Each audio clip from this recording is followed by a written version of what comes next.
Caros amigos aqui do canal Via Romana, como vão? Pois bem, pessoal, esse vídeo aqui é para refutar uma recente matéria publicada pelo site Notícias R7, pertence à Rede Record de televisão, capitaneada pela seita universal do Reino de Deus, do Edir Macedo.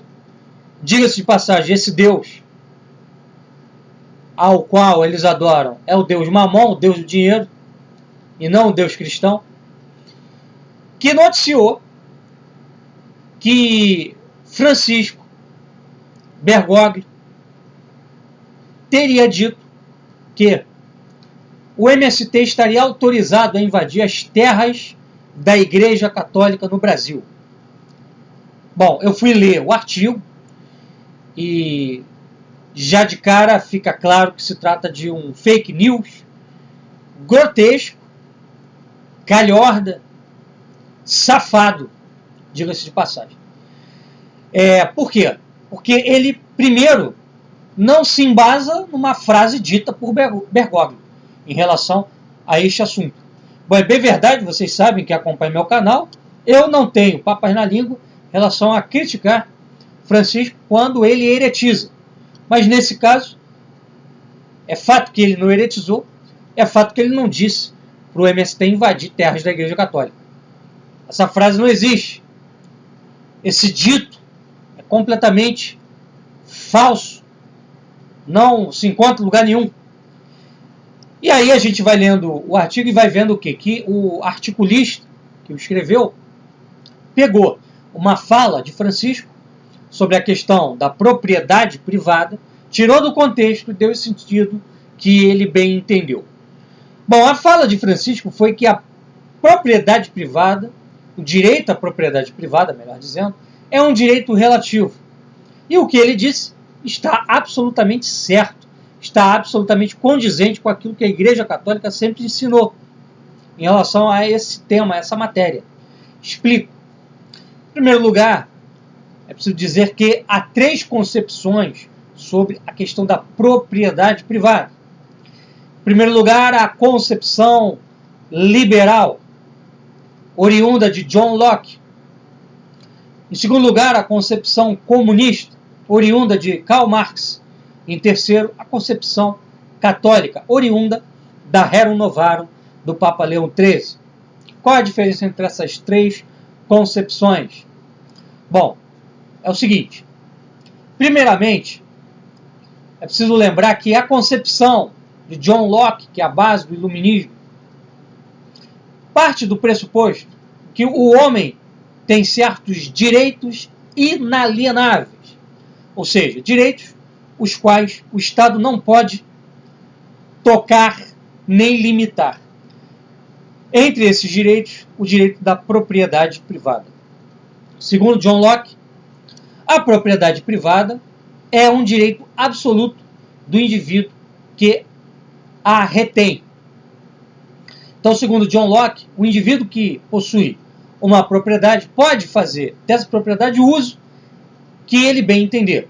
Exemplo, se ele tiver uma terra, uma fazenda, e se ele não quiser produzir nada naquela fazenda, se ele quiser especular com a terra, esperando a terra valorizar no preço, para ele vender ao máximo, extraindo assim o lucro maior possível, ele pode. O Estado não deve tocar na propriedade desse sujeito, ainda que ele especule sobre a mesma. Ainda que isso traga, por exemplo, desabastecimento para a sociedade. Segundo John Locke, o direito à propriedade é o direito mais importante no que tange à constituição de uma sociedade. Então esse direito é absoluto. E o próprio John Locke defendia que a lei existe para garantir a propriedade, fundamentalmente. E que a cidadania deve ser dada principalmente aos proprietários. Por isso, a ideia de um voto censitário, ou seja, voto para quem tem uma renda, para quem tem propriedade. Só deve votar quem tem propriedade. Porque a lei deve ser feita pelos proprietários, porque a lei deve existir para garantir a segurança da propriedade privada. Então, essa visão é uma visão extremada, extremista sobre a propriedade, no sentido de absolutizá-la. E essa visão é a visão incorporada pelos protestantes. A cosmovisão protestante de propriedade é essa. É um direito absoluto do indivíduo. Aliás, o protestantismo, né, assume esse ideário individualista, liberal, com muita ênfase. Né? A religião do indivíduo, né, ela começa absolutamente, né, aliás, ela começa efetivamente nos países protestantes, Inglaterra, Suécia, Holanda. É dali que saem essas ideias que vão germinar no liberalismo de John Locke. Tá? Por outro lado, você tem a cosmovisão comunista de Karl Marx, que parte do pressuposto de que a propriedade privada é um mal, é a raiz de todos os males sociais e que ela deve ser eliminada. Portanto, para Marx, não deve haver propriedade privada, a propriedade deve ser coletiva. E nós aí temos, então, o comunismo. Tá? Ninguém deve ter propriedades privadas. Então, de um lado, você tem John Locke absolutizando a propriedade, né? E do outro, você tem Karl Marx negando a propriedade privada. E no meio disso tudo, você tem a posição católica, que é a posição mais equilibrada sobre o assunto. Bom, em primeiro lugar, nós precisamos lembrar o seguinte: a igreja parte de um princípio bíblico, qual seja, o de que Deus criou o universo, tá, para que todos possam gozar dos bens criados por ele. Tá? Então, existe aí um princípio, qual seja, da destinação universal dos bens da criação. Ou seja, todas as pessoas têm o direito de gozar desses bens da melhor maneira possível. De maneira que Deus, ao instituir a criação e ao criar o homem, deu ao homem o poder de zelar por esses bens, de administrar esses bens. Então, os bens da criação pertencem, em última instância, a Deus. Ele é o proprietário, em última instância. Só ele tem direitos absolutos. Né? O homem tem direitos relativos, limitados. Limitados pelo quê? Pela própria lei divina, pela lei natural, etc. Bom, o que elenca essa lei divina, essa lei natural? Elenca o bem comum, ou seja, esses bens têm que ser colocados o mais em comum possível. Tá? Bom, sobre isso, existem duas respostas. A de Santo Agostinho e a de Santo Tomás. Bom, a Igreja Católica parte do pressuposto de que o homem caiu do seu estado original de justiça, né, está num estado de queda, de pecado. Então, Santo Agostinho, partindo disso, ele vai dizer o seguinte, que lá nas origens, no paraíso, não existia propriedade privada, todos os bens estavam em comum. Não precisava estipular que essa terra é desse e aquela é daquele. Tá? Mas em virtude do pecado, em virtude do homem ter se tornado egoísta, foi necessário instituir a propriedade privada para evitar males maiores. Porque o homem sendo egoísta, ele trata melhor da propriedade, sendo ela sua, sendo ela um bem pessoal, do que ela estando em comum. Tá?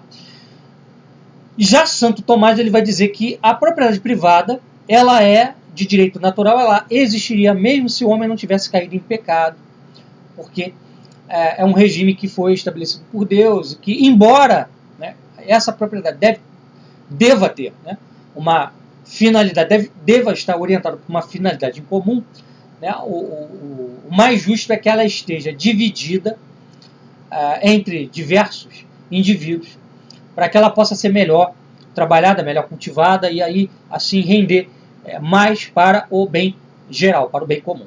Então, nessa concepção católica, então você tem esses dois princípios, destinação universal dos bens da criação e bem comum. Como é que ficaria essa questão da terra improdutiva que a gente citou aqui quando a gente explicou a concepção do John Locke? Então, se você tem um proprietário que tem uma terra, uma fazenda, ele tem a obrigação moral de produzir nessa fazenda alimentos para garantir o bem comum da sociedade. Ele não pode simplesmente se furtar de produzir num quadro, por exemplo, de fome. Então, ele recebeu aquela terra como um administrador dos bens criados por Deus e ele tem, portanto, uma responsabilidade perante Deus e perante o próximo. Ele não pode especular sobre a terra, nem pode buscar o lucro máximo à custa do bem comum. Tá? E aí, nesse caso, o Estado pode sim intervir de acordo com a lei para desapropriar a terra desse indivíduo, né? Não no sentido de coletivizar a propriedade num quadro de marxismo, de comunismo, mas sim no sentido de entregar essa terra para quem vai trabalhá-la, para quem vai explorá-la e vai produzir alimento para fornecer, facultar à sociedade, né, os bens necessários para a sua subsistência. Então, o que Francisco falou foi isto. a propriedade privada é um direito limitado, relativo e não absoluto. Porque direitos absolutos só Deus tem. O R7 da Record mentiu descaradamente. E ainda piorou a mentira dizendo que a igreja é uma grande latifundiária no Brasil e que, portanto, essa condição de latifundiária é que perpetua um quadro de desigualdade no país. Isso é falso. Né? Falso. Os grandes latifundiários no Brasil são aí os donos do agronegócio, muitos dos quais estão articulados aí a fundos internacionais, a grupos internacionais, né?